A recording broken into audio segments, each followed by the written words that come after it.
Hazel, thank you so much for being here. You've been a real big influence in how I've thought about operational design and systems thinking. So I can't wait for you to share your insights with our audience. Before we begin, maybe we should start off with how did you get involved with the whole like process improvement, systems design industry?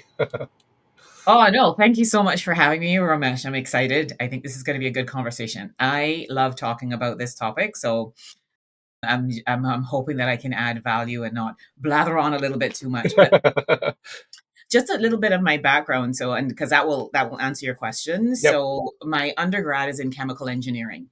And as chemical engineers, we are system thinkers. So we design plants. So we are looking at all aspects. So you're going to have to design a plant, for example, in certain weather conditions. So you've got to take into consideration the exogenous factors. You have your inputs that come in different forms, and then how do Mhm. you design the different components to extract, if that's what you're doing, to produce a final product. And then on top of that, you always want to make it as efficient as possible. So then how do you build into your system ways in which, for example, you can generate your own electricity to run your plant, you can generate your own mechanical energy, you do your heat transfer. So, and those are the scientific and the application of science that comes in with what an engineer does, because an engineer is an applied scientist. But what I did after I did my MBA in corporate strategy and finance is I said, you know what? While I was doing my MBA, I saw that organizations have a challenge sometimes in the execution of strategy. So you come up with some goals and how you want to implement them, and then it has to navigate your organization, which is in and of itself a system similar to chemical engineering and chemical engineering. So really, I've just married my MBA in corporate strategy and my engineering in plant and system design to get into the space of how does an organization achieve excellence in what it's trying to accomplish. And that's such a good segue because I think that we don't realize, we don't think about how when we start a business, we start to run a business, Mhm, we don't realize that running a business itself is a system of mhm. processes and workflows. We just think about, oh yeah, I want to sell to customers, let's just do it. Yes. And I guess that's the jumping off point when you talk about your chemical, because chemicals don't really talk to you. Chemicals don't, they just act, right? So Yeah, when it comes, and they act in predictable ways, right? to a certain So extent. when it Yes. comes to a certain degree, yes. Yes. But so when we talk about our businesses, what are the things that typically prevent organizations from achieving excellence in their processes and workflows? So so here's what we find. Fundamentally, many organizations are designed as as these org structures, and they're designed in silos. So in our practice, we go in, and many people, that's one of the things they say, we operate in silo. I'm like, of course you do, because you're actually designed in silo. And it requires the leadership of an organization to actually intentionally make sure that the silo design streamlines, right, and Sorry, is. sorry. Just quickly, when you say design in silo, what does that exactly mean? So, for example, you have your org structures, right? So your Okay. org structures have this is your marketing, and this is your maybe your your development, and this is your what we would call sometimes your operations, but everything has operations. This is your sales. This is your finance. This is your right. So you're actually designed as in org structure speak Got it. in silo, and it's really the intent and the intentionality of leaders to ensure those points of how you deliver value are connected. Hmm. So So one of so yes, no, no. continue. So if there's you have the silos in the organization, I think that the challenge, I think that with a lot of people is that they think that these things need to be siloed.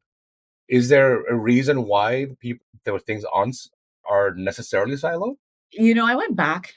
to why our organization structures, and it boiled down to the economics and how you set up your like your costs, right? So the you have your delivery functions that are tend to be your profit centers, and you have the cost centers that are your enablements, but they do speak to each other, and they do need to be connected across the enterprise, right? So it's that historical, this is how you design, because you need to have the competencies residing in this one area to be able to affect the change and the delivery that's Mhm. required. But that's not how organizations function in delivering on their value proposition. It's not in Interesting. siloed, right? So for example, I know when we started, I came from the grocery retail at a very high level. You have, your buy, your move, and your sell, Mhm. and then you organize along those silos, but they're very much interconnected, and the incentives are should be interconnected. When incentive structures are really only around one Mm. aspect, then you have sub-optimization, because I'm gonna work in a way that enhances my incentive. But if it's not intentionally looked at across an enterprise, then you generally have sub optimization, and we've seen that. All right. So first and foremost, I see many of the, when you talk about, and I think I'm using a different word, but kind of the hiccups or some of the blind spots that people see.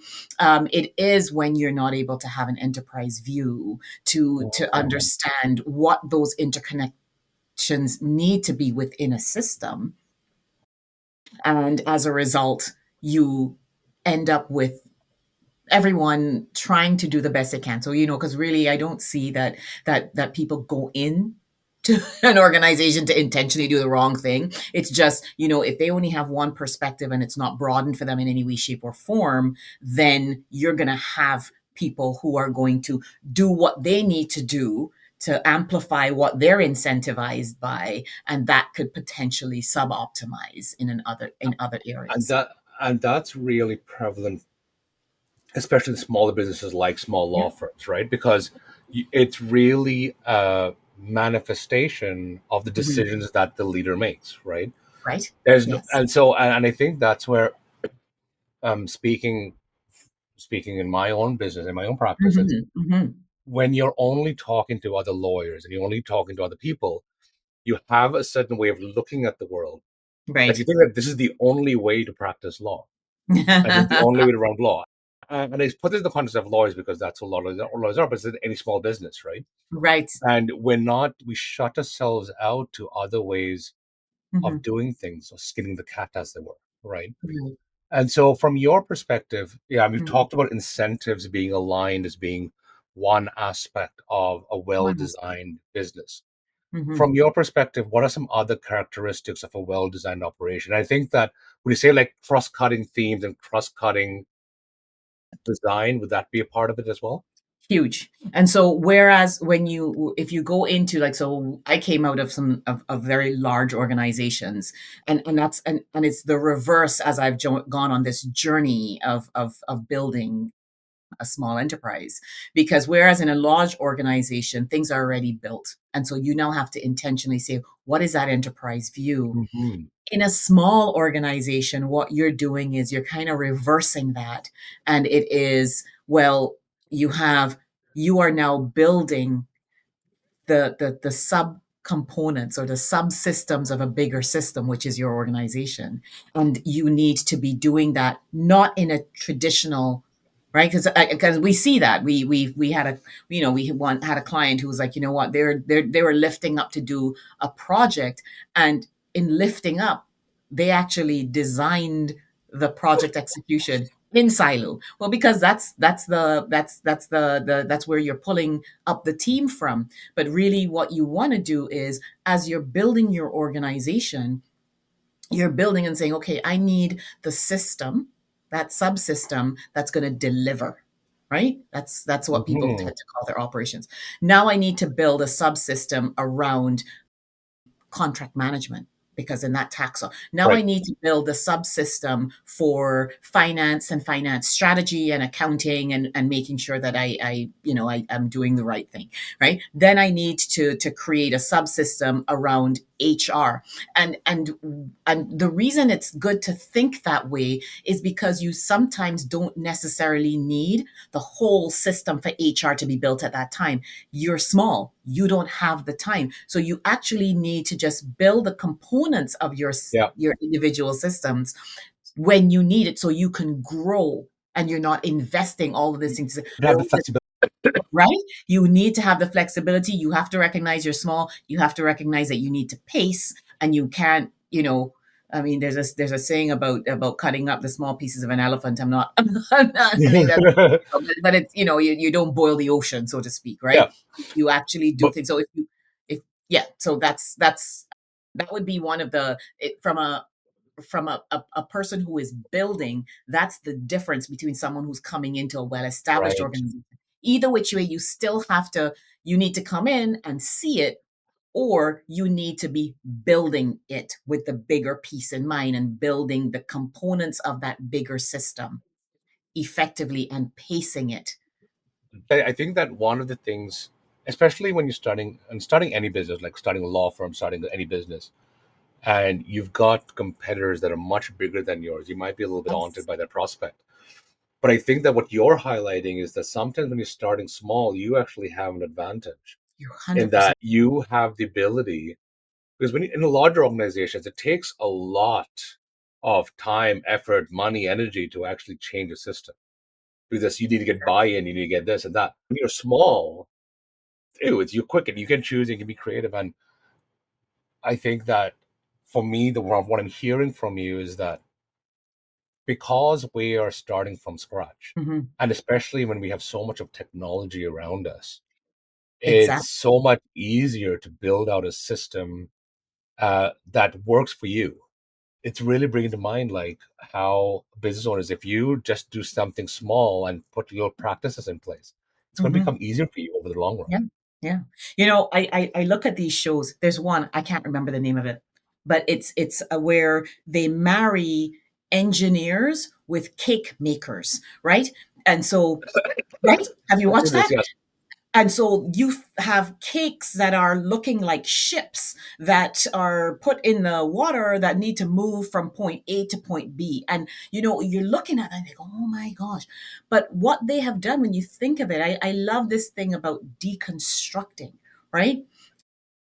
You know, you when you look at how they're doing it, it's like, okay, you need to do this. And you start off with, something that's like something that looks like a little, you know, electronic board, and then they're building something. They slowly build, and it's okay, I am going to do this structure, and then I'm going to get the cake, and I'm going to that's how you're building your business. It's, you're not going in, and then on the flip side, some people will go in and just want to scale customers so quickly that it does not give them the time to just do this. And so now they're now trying to meet demand that they've increased exponentially, while trying to build these components, and in so doing, not taking the time, and running into things like bringing the wrong people on board, right? Because I Oh my just need to goodness. scale so Yeah. quickly. So I need to bring the people. You're not taking the time to say, well, are these people aligned with my values? Because if you're coming in and you don't really know this person is going to be representing you, service quality is directly related to your My values and goodness. how they're lived in the organization. If you don't take the time to build that and nurture that, then you're just building the cake over maybe a wooden structure that you haven't constructed properly, and then the electronics are just not working. You put it together, you put it in the water, a little piece of the cake touches the water, it starts to disintegrate, and then the motor links the water, you see the charges go. Like, that's what ends up happening when you don't take the time to build those systems or subsystems that make up your bigger ecosystem, which is the organization. And it's so funny because when I started my practice, Like you have this idea of, especially if you're in the human rights and equity world, you say culture doesn't matter. You start off a business, and you think you can just hire anybody off the street, and as long as they have merit, it's all good.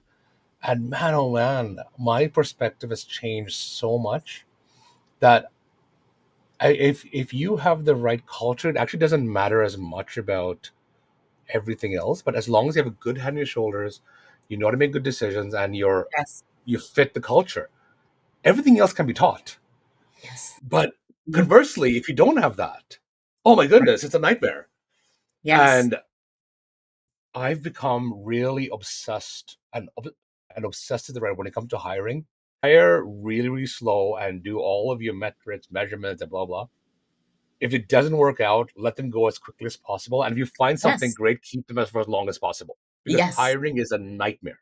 It is. There's a cost to it, and we don't cost out in full what that is. And Absolutely. I remember talking to this lawyer, you may know him, and we were looking at an employer contract, and I was asking, I was like, should I put in that, they have to do this, and if this is in place, and this lawyer told me, you know what, you just need to have a good culture, right? You just need to have a good culture. And Yeah. so, because you don't want to, it's like I always say, you can't project manage your way out of poor processes and broken Yeah. systems, right?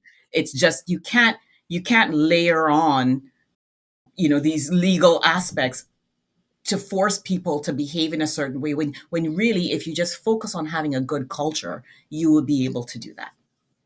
And I love that idea of you can project manage your way of culture You because cannot. Bad culture, and bad systems. The project manager is going to come in and say, I need to do this project, this.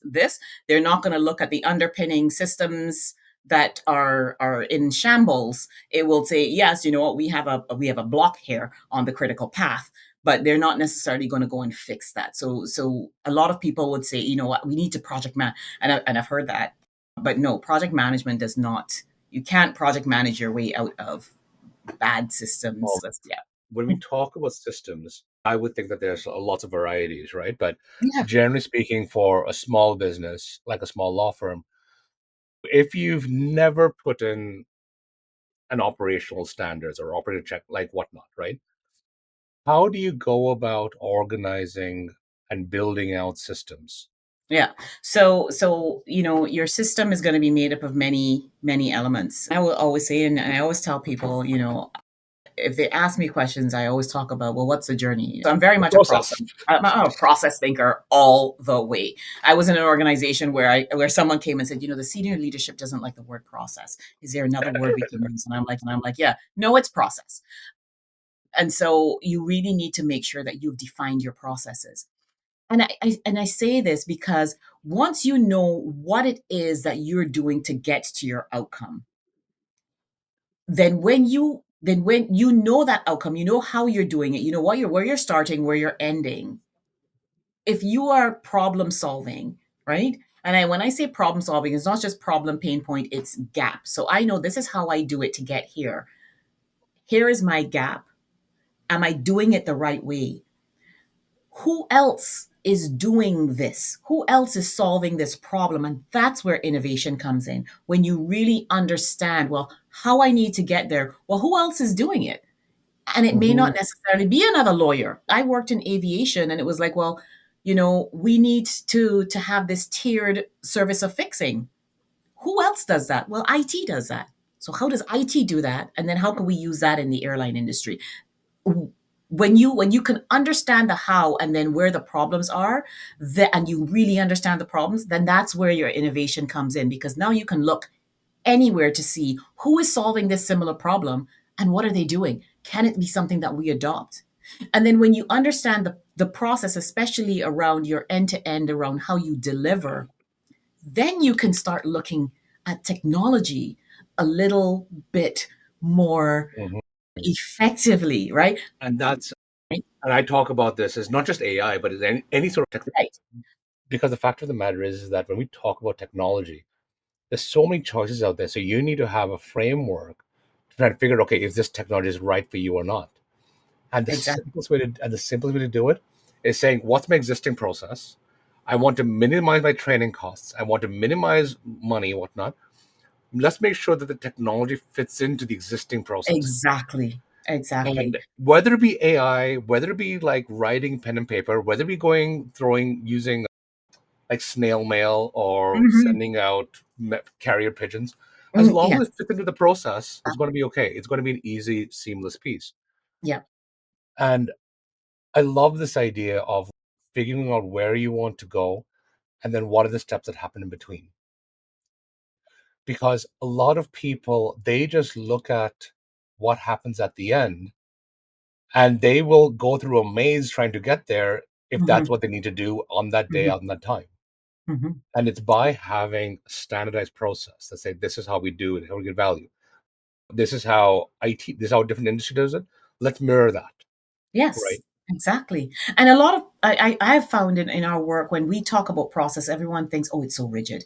It's absolutely not. Because once you understand what your process is, you can be more flexible in because you understand your how. So you can say, okay, this is how I do it. You know what? No, we're not doing it this way. Because when we do it this way, here's what we encounter, here are the problems that we have. And this is how we want to change it.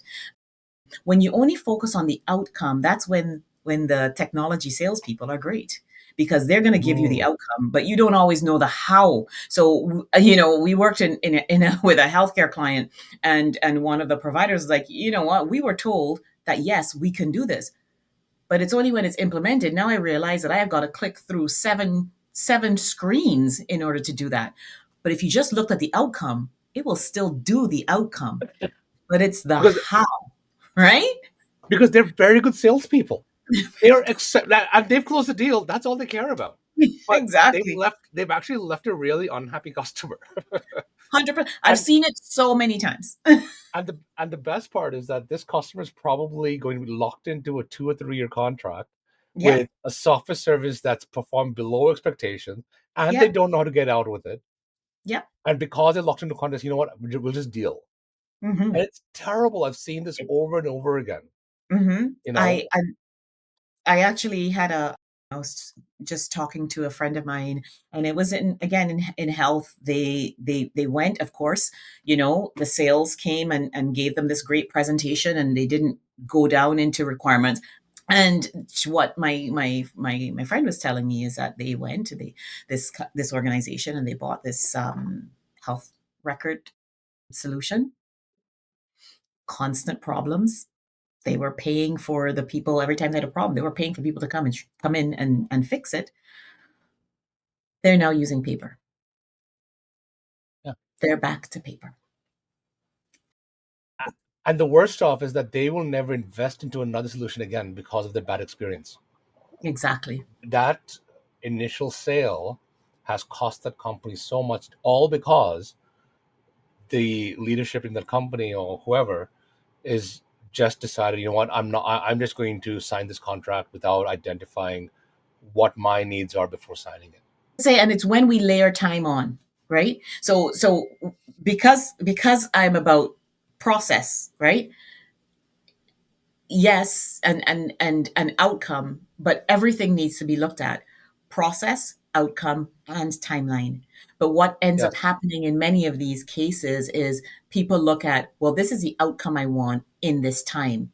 No one looks at the journey. Decisions are made and things are done along the journey that then can give you the initial outcome and then erodes any of the benefit. But when I Yeah. think about systems and what are the features of effective systems building, and I'm sure you know of him, Atul Gawande. He wrote this book called The Checklist Manifesto, Mhm. which is, I think, 2010 or whatnot.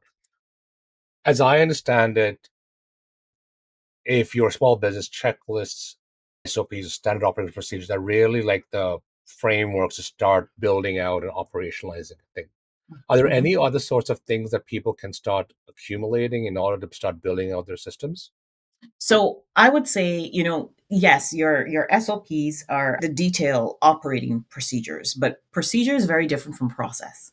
And they're different. It's a type of process, right? So a process is really a sequence of activities. So as an example, I just did a very high level process for grocery retail.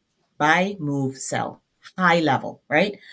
That frames it. Then underneath you have, well, in the buy, we have processes around assortment selection. We Right. have we have processes with under move, under replenishment, and then you go down. So depending on how large you are, right? You can have like four layers, and by the time you're at a fourth layer, you're now detailing the procedure Got it. that aligns with some activity, Right. right?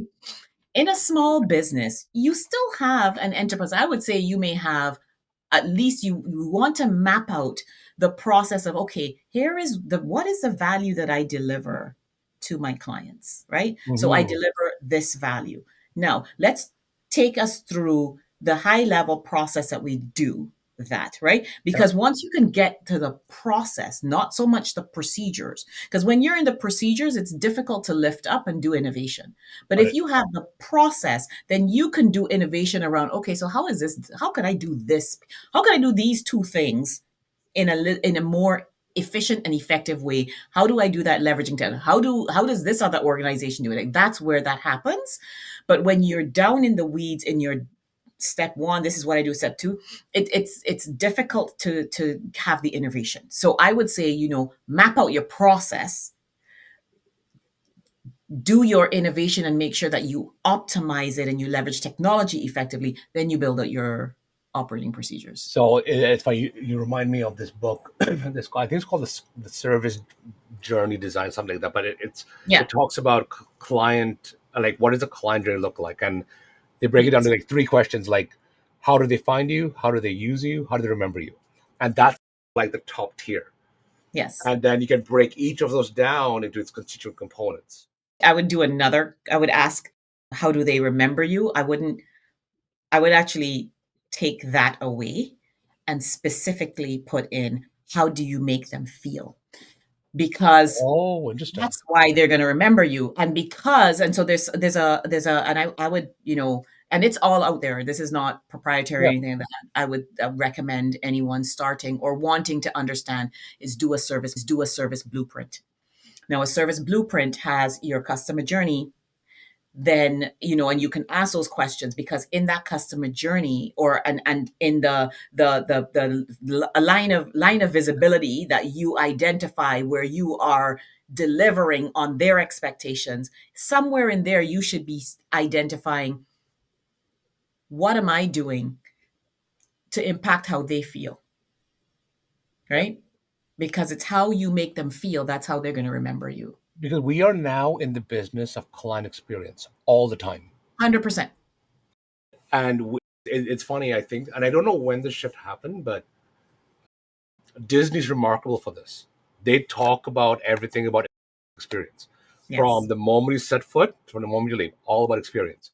I think that, I think Canadians, we still are, I think, maybe 5 to 10 years behind stuff that's Hmm. happening in the States, because in the States, all businesses are focused on experience, like email experience, this experience, that experience, blah, blah, blah, blah. And I think that, especially in a time when we're talking about lack of productivity and this and that, I think in part that's a result of us not thinking in terms of experiences, Yeah. right? And where your work is so invaluable, it's really transforming.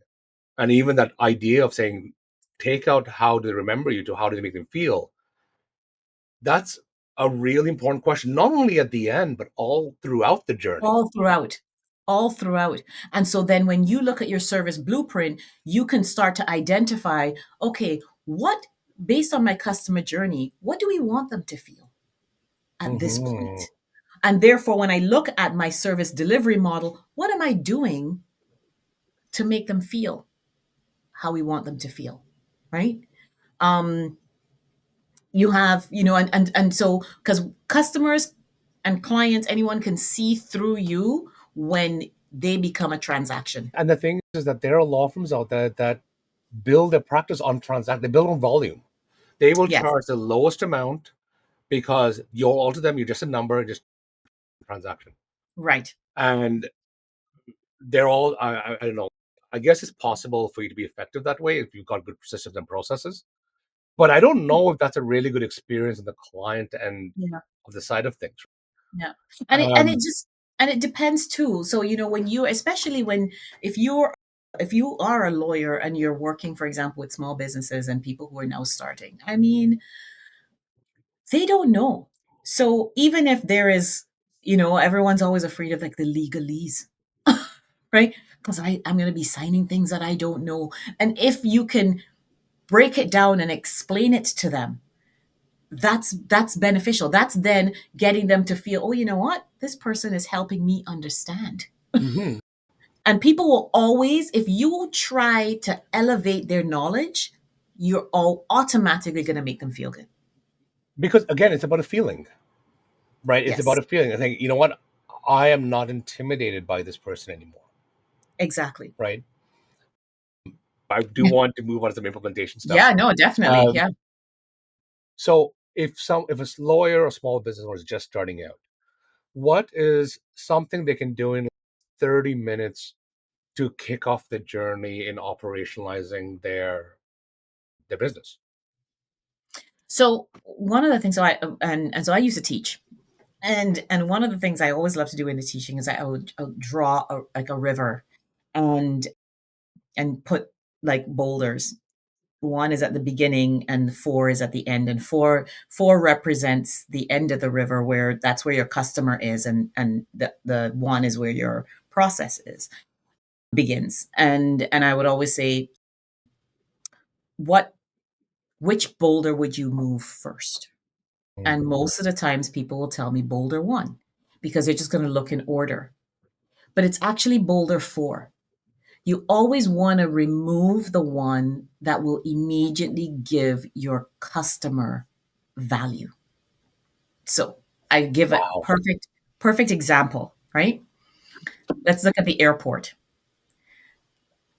What's When you're arriving at the airport, what's the worst part of the process? The flight Security. has landed and Oh, you're oh, oh, debriefing, waiting for the bag. waiting for your baggage, right? That's Boulder 4. But what have they improved? They've improved through technology, they've improved the process of customs.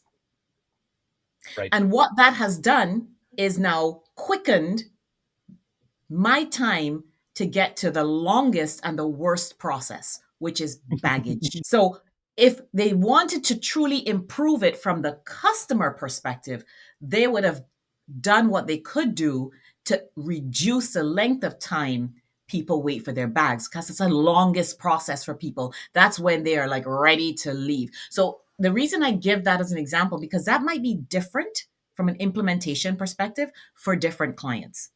So if you are a lawyer and you're working on, you're working with people on with contracts, generally speaking, I might want to hire, I want to do this quickly, I don't have time. So getting to a point where people can easily understand a contract, send it to whoever they need to do and sign it, might be removing that boulder for them and making Right. sure that getting the customer to what they want quicker.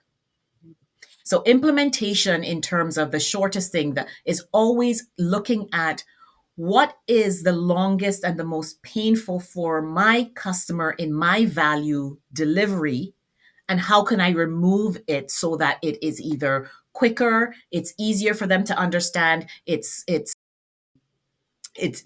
doesn't have errors or potential for errors, and they can do what they need to do. Focus That on is how we focus look on at focus on implementation. the quick win. Focus on the Focus on the quick win. quick win from the client perspective. Yeah. What the Yeah. airport has done is they focus on the quick win, because now they may not have as many customer No, agents. I think what they've done is keep adding checked baggage fees so that you don't put checked baggages in. I think that's what they've Well, done. that's the airline, right? So it's different. Let's say you've identified the one or two things you can done. What can someone do within a week? So people always feel process mapping takes a long time. It really doesn't. I mean, unless you have a very, I mean, if you're a law, you most probably have one main process from start to what you deliver, and maybe you have different delivery, but the process may be the same, right? Understanding that, and then even that as a guide, so to speak, to understand, okay, so this is how I deliver from my customer, because you want to talk to your customer to see how you can get immediate benefits. where are the pain points for them that I can address, right? Right. So understand. So again, I'm a process person. Understand your process. Right. Understand that, and remove the barriers for your clients as soon as possible. Then you can do your analysis and innovate and augment your process. But if you want the wins, work on what is most impactful to your clients as soon as possible. From your perspective, what are the ways that success can be measured when it comes to improving process? So, and it's again, I always would say measure success as it pertains to your client, not for yourself, right? Because sometimes Yep. that's what happens with organizations. They start to grow so large, then they start to look internally, and their measures start to be internal and not always external. And when you are only focused on internal measures, then the external, which is your client Right. facing, then becomes what they perceive as transactional. So, you know, and for a lawyer, in most cases, for your clients, and when they need things, they want things that are of quality, and they want things in a realistic timeline. And of course, it's going to be for the customers always going to be cost, but Money. Yeah. that shouldn't be. So it's how do you and th- but this is not, it's not necessarily a non-tangible, because I believe you can find a measure for everything. Is one of the most critical pieces is trust in the Oh relationship. yeah. So what does that look like for you, and can you measure it? And jumping off that, I think that we in the advisory services industry, Hmm. trust is going to become an increasingly important factor as we build out our businesses, especially when we talk about technology and AI. Yeah. And on that specific point, I do want to touch on this before we conclude. The Where do you see the role of AI coming in? Because we're living now in an age where AI is supposed to be this thing that's going to replace jobs and change businesses, blah blah blah blah blah. Yeah. From your perspective as a process designer, systems thinker, Hmm. where do you see AI fitting in, and is it as impactful as is commonly promoted? So AI does have a place. I think it can, and where it is now. I mean, it's not, before people will say, "Oh yeah, it's the simple processes, the process you got to do over and over." It allows for that, and so I think yes, it definitely has that. My thing is, without knowing fully, right? Because AI is changing, and people are finding all different uses for it. All I would say is understand what it is you do that builds the trust Mhm. for your client. And if you are going to use AI, ensure that it's not going to be perceived in a way that erodes that. The trust for me is having conversations with my clients about, okay, where are those points in your system where, I mean, you can have AI and you can build it. We're building a tool that is going to do an assessment and say, okay, where your challenges are. But the trust in what you do with it, and how you translate that, and how you train people, making sure that how you implement the AI is not going to erode that by a perception that, okay, I'm paying you so that what you can go to this tool, and I might as well pay Right. the tool, right? So you don't want to use it in such. That's why I always say, understand your enterprise, understand your Right. entire process, and in so analyzing it for how you are going to leverage AI across it, make sure that you're not doing it in a way that is going to impede the trust that your client has in you, if that makes sense. Um, Hazel, you are amazing. Every single time I chat with you, I learn something new, and very cool. Thank you so much. Oh, no problem. We always do this thing. We always do a lighting round after each of these conversations. Okay. Uh, Big readers here. What's the most impactful business book you've read? Does it have to be business? Does not have to be business. The Four Agreements. It's by Miguel Ruiz, and it is talking about what are the four agreements you make in your life. Being impeccable with your word, and it's not just your word; it's your word and your thoughts.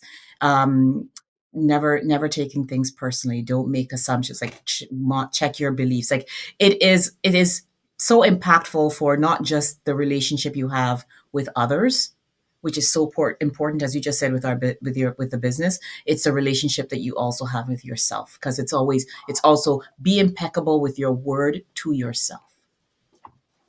That's fantastic. The four agreements. The Four Uh, Agreements. It's such a small read. really cool. It is, but I that's a book I would say I have read many times. Is there any operational habit that you would recommend everybody develop and implement in their lives?